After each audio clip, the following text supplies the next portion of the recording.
Hey everyone, this is Meyer, and in this video I'm going to give you a walkthrough of my latest track, Playing with Fire, which I produce with ReOrder, out now on Reverie.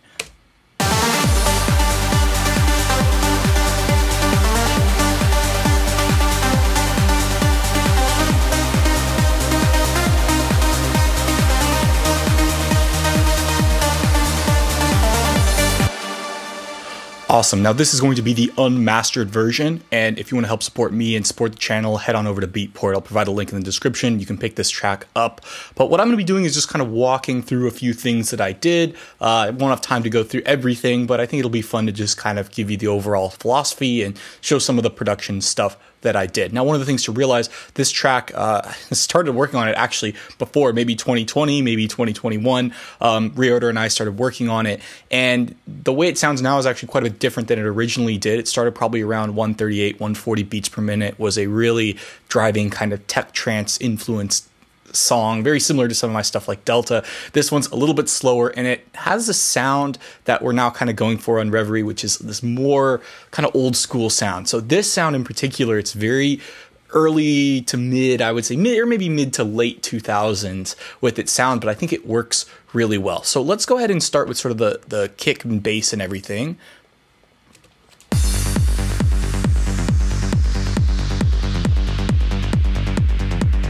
First thing to realize, this kick,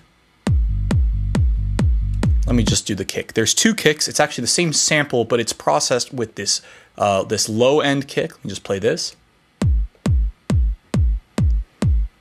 And this top end click, which we're just using Pro Q3 to kind of do this band splitting. So actually the interesting thing here is this top end click, which is this one, it gets shelved, and then this one, we're not taking out the high end, they're both playing. But what ends up happening is, because we're using a filter here, you actually end up getting a little bit of phase cancellation in this area, which is kind of an interesting sound. So together, and let me take this top one out. It's subtle, but it kind of helps just add a little bit of punch. Sub bass, just kind of standard silent. And what I've done, just kind of rendered this down just to make sure all the notes are all playing at the same volume, especially when they're changing. This is one of the things to look out for. If you notice here,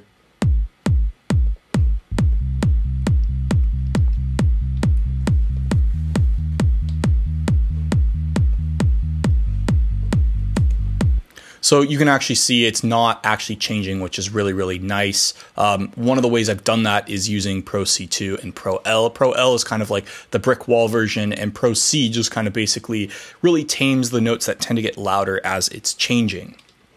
So when it comes in, we have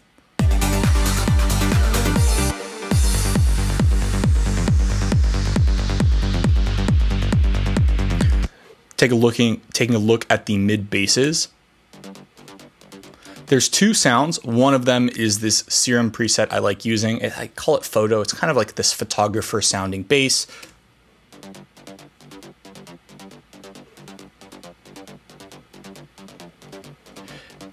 And then this one right here, or sorry, that was the that was the photographer sounding one. This one down here is another Serum preset. This is the Satellite bass. I think this is from ReOrder's bank. It's either his first or second bank. I thought it was from the first one, but I tried looking in there. It's from bank 1 or 2, but it's very similar to the Satellite, the kind of Above and Beyond remix, or I guess that would be Ocean Lab. And one thing to notice here, the MIDI, it's not just playing the root note, we're also playing, I think that's the 7th scale degree in minor. And together, so kind of interesting in the sense that there's only two bass lines, not a lot going on. Once again, a more simple, more of a pure sound.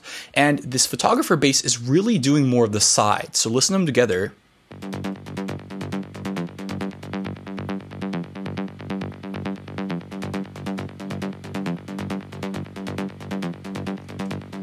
Because on its own, it's not that interesting. And the thing that's really helping with this, there's really not a ton of processing here, but in the mid-bass bus, this ozone imager, what this is doing, we're taking below around 300 hertz, boom, all the way to mono, and then enhancing the stereo width of the top end a little bit. And what that's really doing is pushing this photographer style bass line kind of out to the sides. Doesn't really sound super photographer-like, but at least not in this track. But I do like, using a similar sound, the kind of Ukrainian trance sound in a lot of my tracks. So was very much influenced by some of the guys like Photographer, FG Noise, these kind of guys.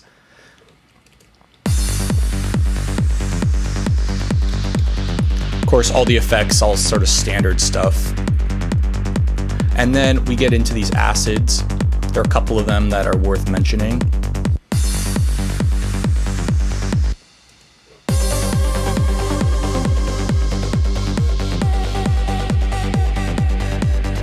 So I'm pretty sure most of these are either from the bank that I've done with ReOrder. Yeah, I think both of these are. I might have modified the ARP a little bit, but check out the bank I have with ReOrder on Armada for a lot of these acid sounds. So we got this one. This is A through F.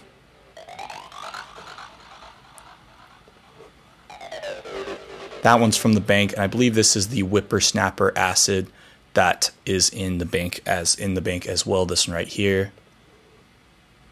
Kind of hear it. Oh, it's solid.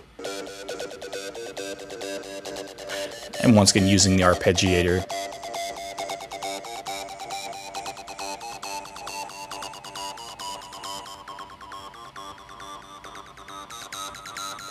And this is the Rob Papin distorter. This is doing a lot to the sound. You can kind of hear it.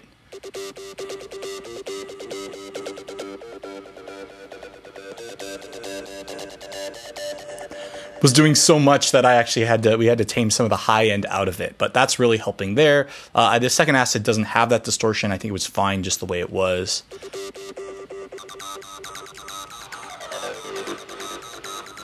So they're kind of having this call and response, and the thing that's going on with this is, once again, this is kind of a higher acid, this Whippersnapper one, and then this A through F is kind of doing these different rhythmic patterns. And I find often when I don't get that thick acid sound that I like, it's because I need to layer two acid sounds just to kind of get that sound. And it helps if they're different patches. This is just my experience, because sometimes you're running the same sound with multiple oscillators through the distortion, things can get muddy. I find because distortion is non-linear, sometimes it's helpful to have two separate sounds going through their own distortion units and then kind of bussing them, though there's not really a lot of processing happening on the bus as well. One of the things you see, this is a high string. I believe this is from Nexus, just sidechained here, and then I think the sidechain stops during the breakdown.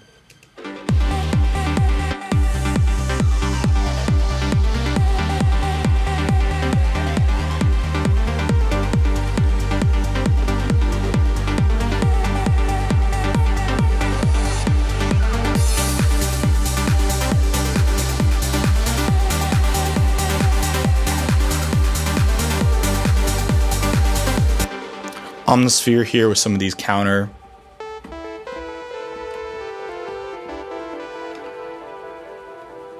So yeah, just kind of a custom patch.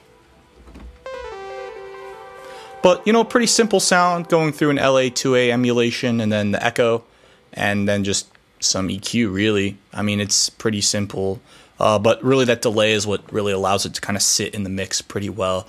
Once again, the philosophy here was not having as many sounds layered together to kind of be a little bit more stripped back, a little bit more simple. Of course, the leads, there are a couple layers there, but even then, it's not quite what you'd normally hear in some of the tracks that ReOrder and I have done before. So once again, kind of experimenting with this different sound. So let's go ahead and move on over to these leads.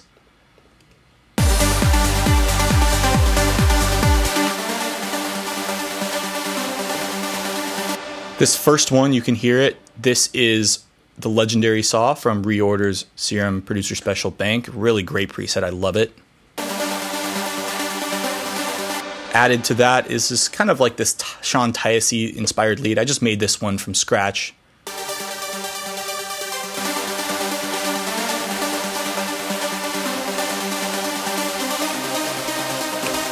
So this Tyasi lead, once again, this is more of a top color, not really. This legendary one in this track is actually forming the bass, and this Tyasi lead is kind of up on top as a color, kind of a little bit longer release, I would say. Then this lonely lead, this is, I believe, either from, this is from ReOrder, one of his ReOrders banks, maybe 1 or 4. I think it's number 1.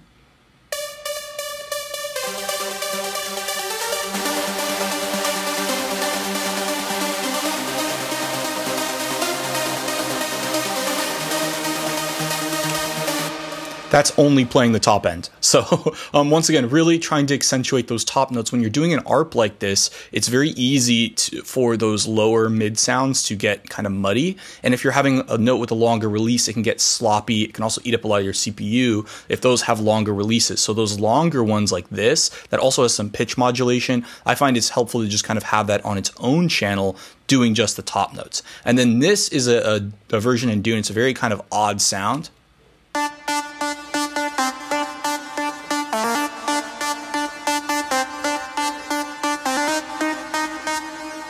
And this is going through the Sound Toys Decapitator kind of as distortion, but this is just kind of a color layer. It's kind of got this weird honky sound, and it just works well because it's something unique.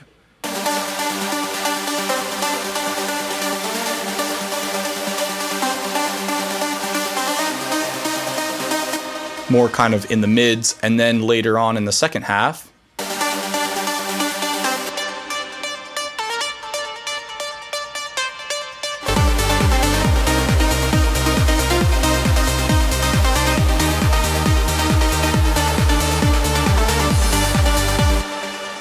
then, of course, I think we come in with these this kind of transcated version. Oh, there's also this pluck I should mention. This is the kind of euphoric pluck. You can find this. I have a new Silent bank coming out with ReOrder where I'll just have this preset there. I use it all the time. It's really, really nice, really helpful.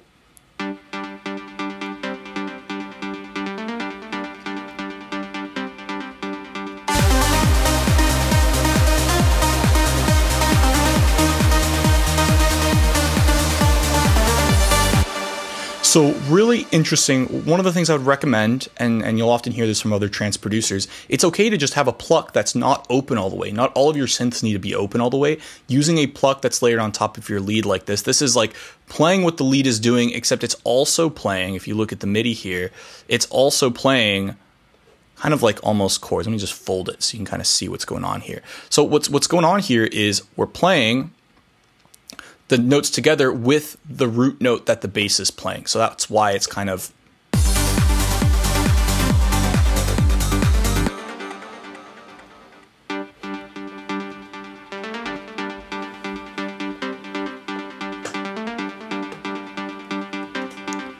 once again, there's not a lot of processing here. Pretty much everything is done in this preset with the delay. And of course, it's getting bus to the lead bus. And there's really nothing all that special about the lead bus processing that I'm doing that's different from any of my other tracks. Really, it's the SSL compressor before and after with an Arts Acoustic Reverb, although I'm going to be having to move away from the Arts Acoustic Reverb because you can't use it on Apple Silicon. Runs through, of course, got the Ozone Imager, really helpful for bringing out the stereo width in the upper range, and some of the SSL EQ, and of course the Mag EQ. Gotta have the Mag EQ. It's so good. I mean, without it,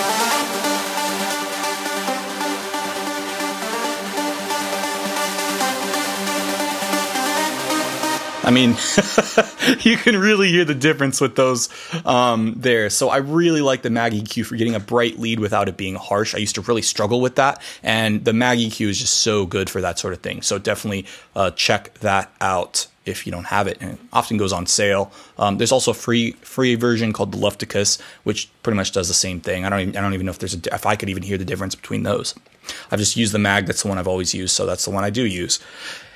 And then what comes in a little bit later are these kind of transgate leads using LFO Tool for both sidechain, but also to do the transgate effect. And there's two sounds here. There's the zebra patch.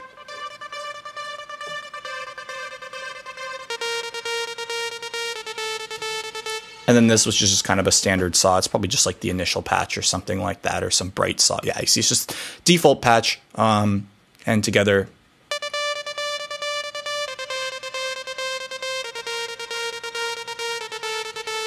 But the zebra is really nice because it kind of gives it this extra little top end character. It's one of those things you don't know if most people would notice these extra colors, but it just kind of helps, and it's there in the background. So with a song like this, you'll often see, 2 layers for things. One layer is that bass mono layer you'd hear in the old school tracks, and the other is just a little extra color, and then that's it. There's not all this other sort of complicated stuff all the time that's going on here. Of course, you have Omnisphere. Same as the one, pretty similar as the one in the intro section as well. Standard percussion. There's not really that much to talk about here.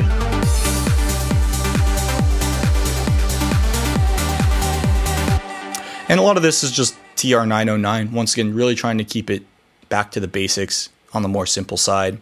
And lots of these atmospheres. You got this power line going on. The high strain.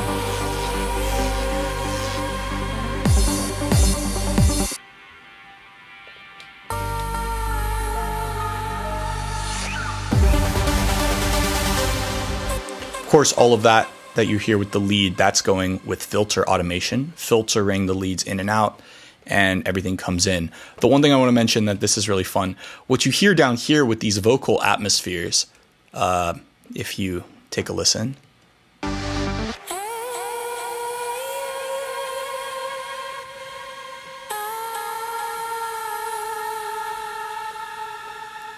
So, of course, you have some standard processing. You also have the Valhalla Shimmer, which is doing some interesting pitch shifting, kind of gives it that shimmer, that high frequency extra reverb. That also works really well on pianos. But the funny thing, the reason I want to talk about this, the processing, standard stuff, RVox from Waves, really good, SSL channel strip, SSL kind of stuff, delay. And I mean, might have gone a little overboard with the processing, but it sounds good. It works. But ReOrder actually hummed or sang this melody, and we ran it through an AI tool. So we used Sabrine to sing, to basically take what we did kind of as a sketch and make it sound like a woman was singing it, which helps a lot. So all of these kind of ad-libs were done by AI, which is really, really cool. You can see how that tool was done. And then we just took that part and we kind of chopped it up to use for vocal chops.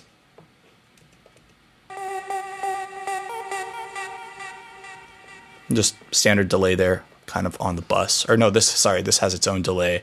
I don't have the auto-tune on because I run the auto-tune through my interface, through the UAD, and I didn't switch it over. But on, of course, the version that was rendered down, there's auto-tune on it. But I guess ReOrder has a good voice, or Sabrine, the AI, has a good voice as well. So that's pretty cool as well. Just it's really cool. You can just kind of do things and then send it through the AI. Once again, using that as part of the creative process, not as a crutch, not as a replacement for being creative, but actually as something that will help the creative process. I'm sometimes get a little worried about AI and music creation, but hopefully, people will find a way, like ReOrder did, to use it as a fun creative tool as opposed to something that's going to make the music for them and allow people to be lazy. And then here, just the piano.